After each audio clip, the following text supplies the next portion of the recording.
Hi, Scott Lackman, and welcome to the 4510 TV podcast series. With me today for our very first episode, Robin Lackman, Company Director of Richardson&Wrench Real Estate at Caboolture. Good morning, Robin. Good morning, Scott.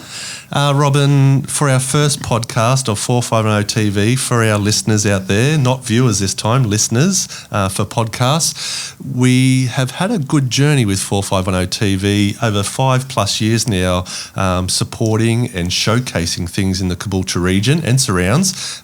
Content made up from ourselves as real estate agents, myself getting out and involved and engaging with our community, and also content received from other community organisations where we really try to showcase what they're doing in their charities, what local events are on, and all in all, just the good things happening around our wider region.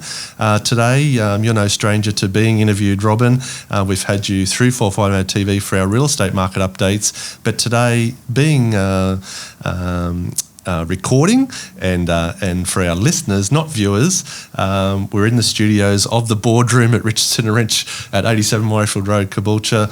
Robin, testing equipment and really giving this first podcast a real hot go. Say good day to our listeners, and let's start with a real estate market update.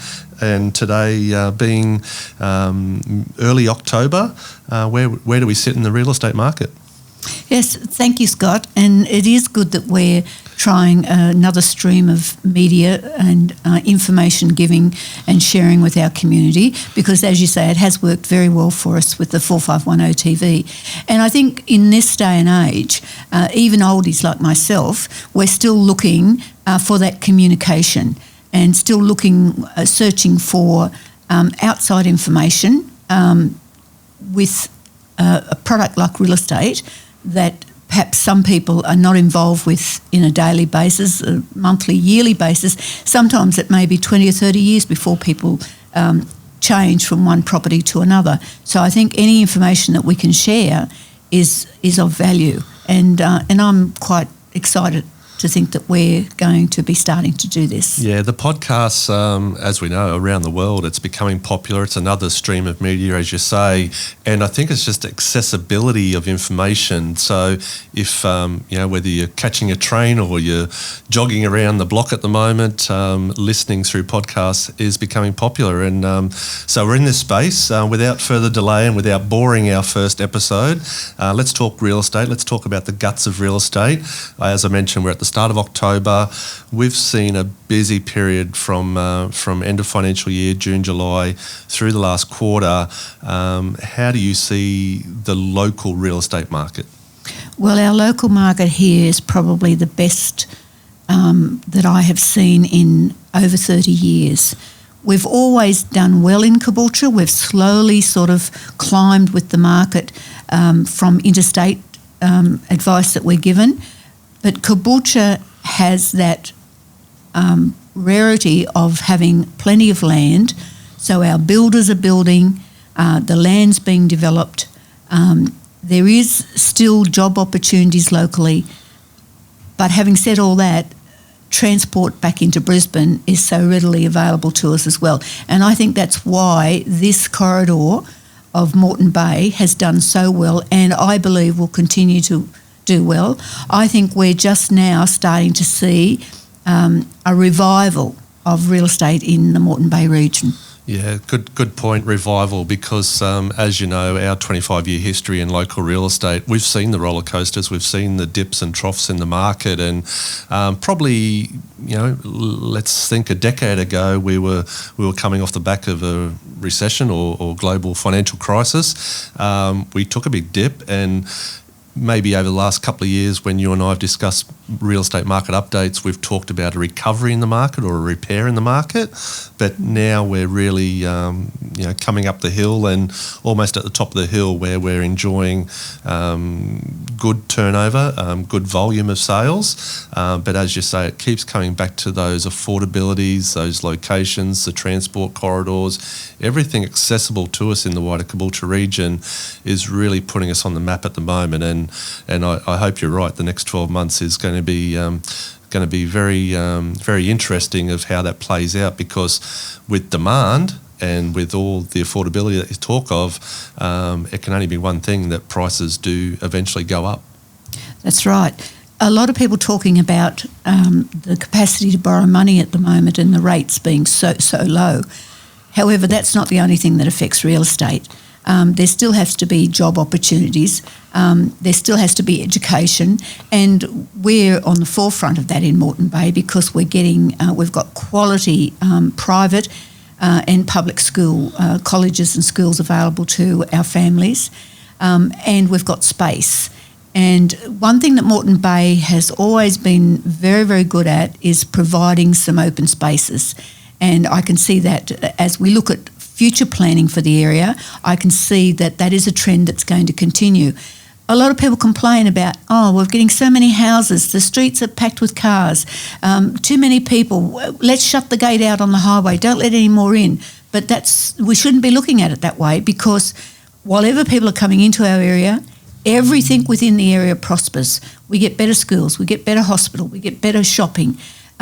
We still enjoy the lifestyle. That's never going to change. From the mountains to the sea, the lifestyle isn't going to change. But we are getting all those other things that fall in line with growth. And I think you have to go into it with open eyes and just stop for a moment one day and look around and see how blessed we are to live in this location. Most definitely.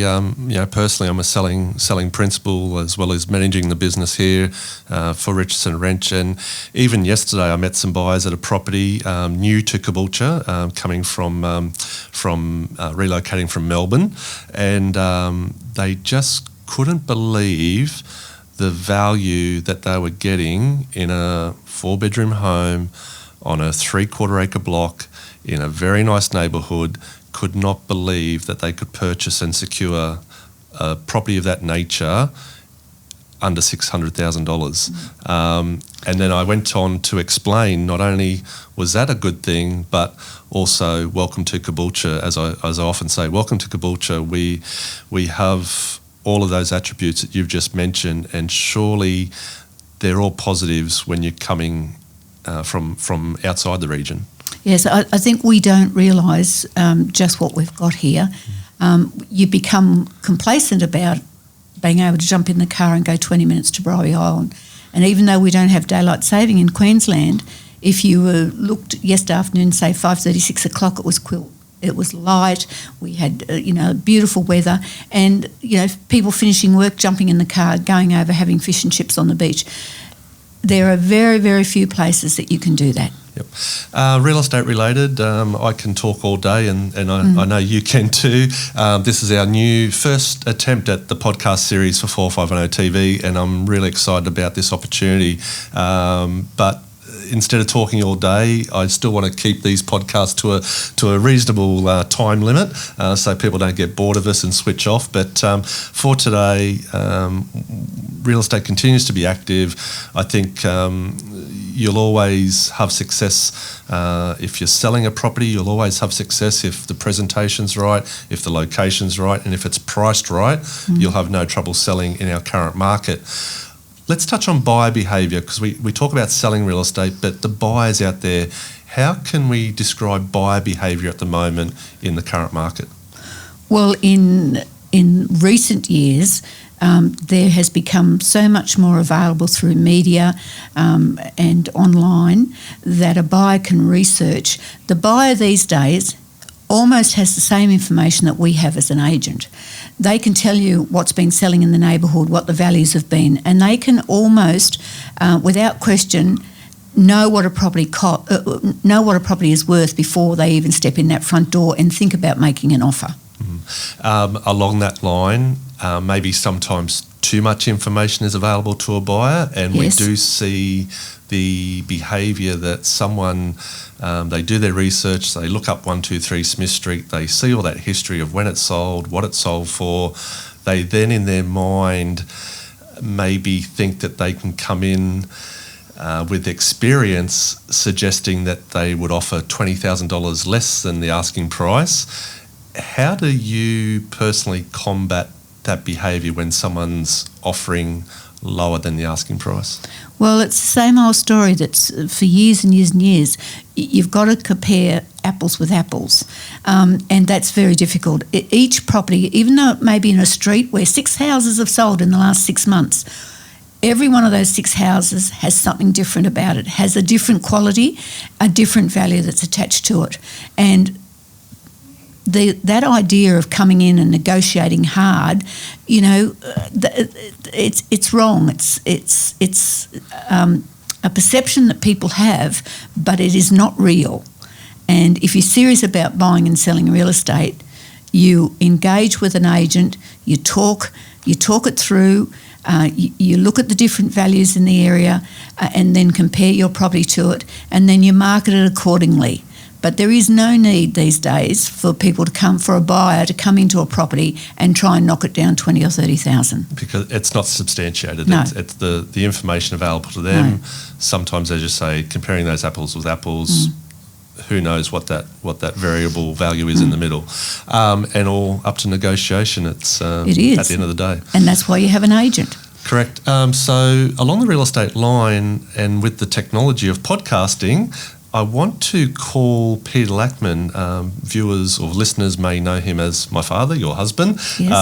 But Peter Lackman is a pioneer locally as a businessman, business experience of 30 years. And one thing that Dad or Peter has always been brilliant at is money and general financial, economical information. He keeps abreast of the global market, the local market, the national market. I'm actually going to call Peter on the line. He's not in the office today. I'm actually going to call him on the line, and I just want an update from Peter of where he sees economics and finance at the moment. Now, for our listeners, he can't give you direct financial information or advice, but just generally speaking, I'd love Dad's take on our current economy. So let's get him on the line. And the global economy, because down the line, we are affected. We're just giving him a call, so let's just get him to pick up. Peter Lackman. Hi, Peter. Scott and Robin Lackman from Richardson&Wrench Real Estate, and also podcasting for the first series on 4510 TV. How are you going, Peter? Well, congratulations.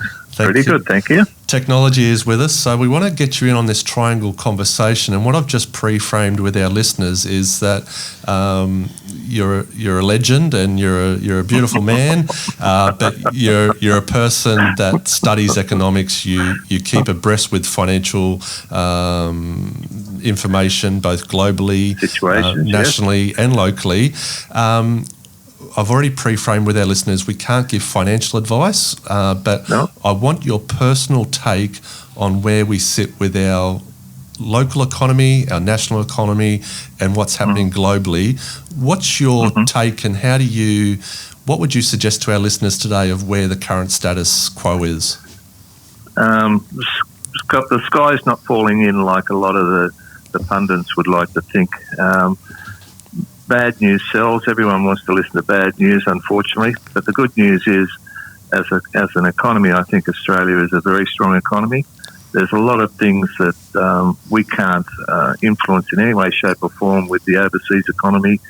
Talking regarding China and USA with the spat that they've been having quite some time. There's going to be a general election in the US next year, and I would suggest there'll be a lot of political moves to fix up that spat, for use of a more stronger word, between China and USA, which is going to influence the whole world, simple as that. But we here in Australia, I think we're still insulated. We went through the 2007 GFC problem, and we came out of that relatively unscathed compared to the rest of the world.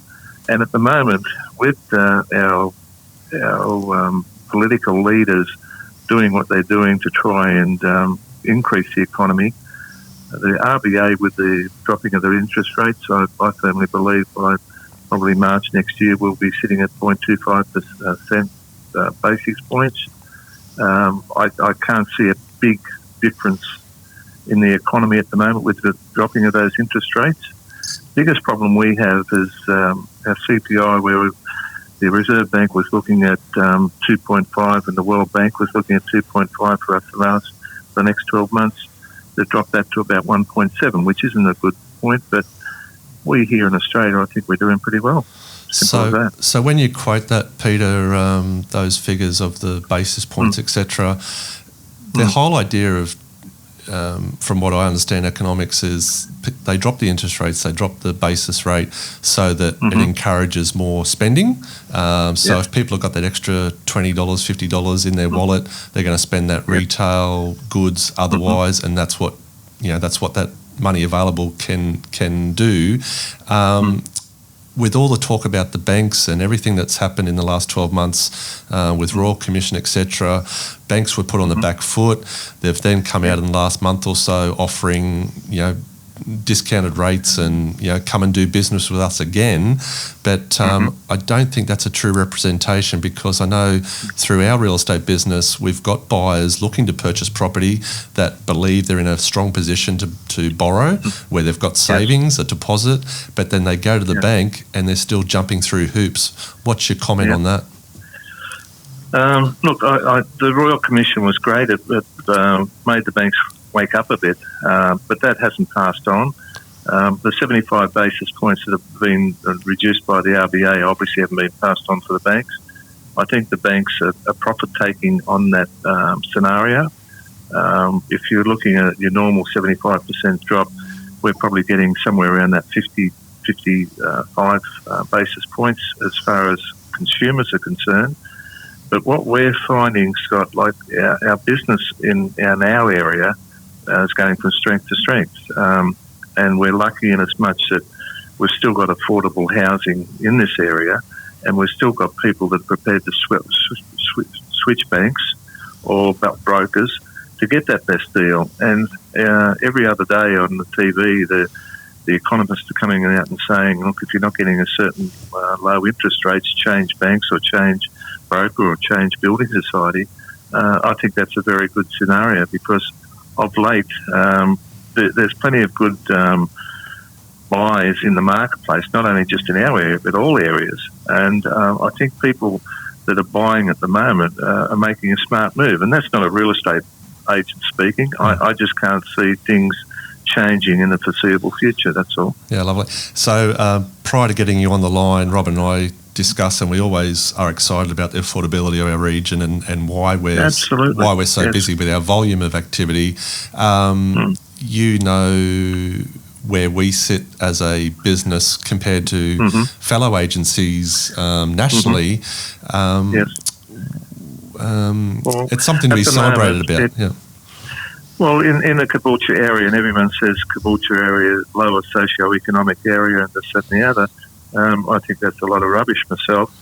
At the 2018-19 awards, we had Trevor Hall, who took out number one position for most number of sales for the year against all the national competition. I think we had Sue at number 4 and Cherie at number 10, which we had 3 people in the top 10 for number of transactions. Plus myself at number 7, don't forget. Beg your pardon? Plus myself at number 7, don't forget. Well, you tell enough people that, Scotty. But seriously, though, like for a region like us, we're number 2 nationally as an office, and I think we just missed out on number 10. We're running 11th for a value. This last quarter, just going through the figures these last quarter, once again, Trevor is number 1 in number of sales, and Sue and now Linda are in the top 10 for number of sales, and we're now, I believe we're running about number 8 for value, which for an area like Caboolture is terrific. I'm just, like the last 3 months in sales, we've done in excess of 43 sales. We've done excess of $18 million in the last 3 months, which brings us into that scenario where we are in the top 10 as far as nationally concerned, as far as income and also number of sales. So for Caboolture, that's pretty good. For our figures from 2018 to 2019, overall the business increased by 9.64%. Everyone's saying how tough it is in real estate, etc. We've been here 25 years. We've got 23, 24 staff now. So And next Monday, we're putting 2 more staff members on in our property management division, which is going from strength to strength. So as far as negativity in the marketplace and prices and all the rest of it, we can only go on what we see in our own office here and the business that is coming in our doors, and we're increasing not only profit-wise, sales-wise, but rent roll-wise, and I can't see anything but a good future for us to many years to come, the way things are going, especially with the growth that's happening around here. But getting back to worldwide, I think a lot of people don't appreciate just how lucky we are to live in this country with everything that we have here. Yeah, we have the good, the bad, the ugly, and it's on the TV every day. But boy, we are so well positioned in the world economy that I don't think anyone should be taking adverse comments from overseas or locally and putting that into their own lifestyle. Yep, spot on. So that sums it up. Peter Lackman, General Manager at Richardson&Wrench Caboolture. Thank you for your comments. I wanted to get that economic point of view, and probably 2 main factors there. Our affordability is continuing. Local business Absolutely. is strong, Yes. and borrowing money, if you come up against a hurdle, simply look at the competition. There's lots of availability of lending out there, and maybe it might mean getting away from the major 4 and seeking an independent broker that has access to multiple lending situations. That's good advice, Peter. Thank you very much. Okay, son. Thank you. Okay, we'll let Peter go there, and back to Robin in our little studio that we've created for our first podcast series on 450 TV. Any final comments there of what Peter's commentated on, Robin? No, we're fortunate as a family and a business, Scott, that we've got your dad keeping an eye on the figures, and he can go back 25 years and tell you month by month what the sales have been, and that's his strength, and that's why he's in that position. And then it's left to you and I to encourage the salespeople to go ahead, and we've certainly done that. And from your point of view, moving up to principal of the office, that you can now lead that sales team successfully into the future for us. Alrighty. First podcast, 450 TV podcast series, episode 1. Robin Lackman, Director of Richardson&Wrench, and myself, Principal Licensee of Richardson&Wrench, our family business, 87 Morrisfield Road. Any information, I'd suggest stay tuned because the podcast series is here, and our next episode we're going to be talking to Karen George, Property Management Director, and get the uptake on where the rental side of real estate sits at the moment. And we'll also have a special guest, Julie Murray, Business Development Manager for rentals and property management. We'll get her take on what's happening on the ground in respect to tenancies and applications. So all in all, for our listeners, thank you for tuning in to our first episode, and stay tuned. We'll be back on the airwaves. Thank you, Scott.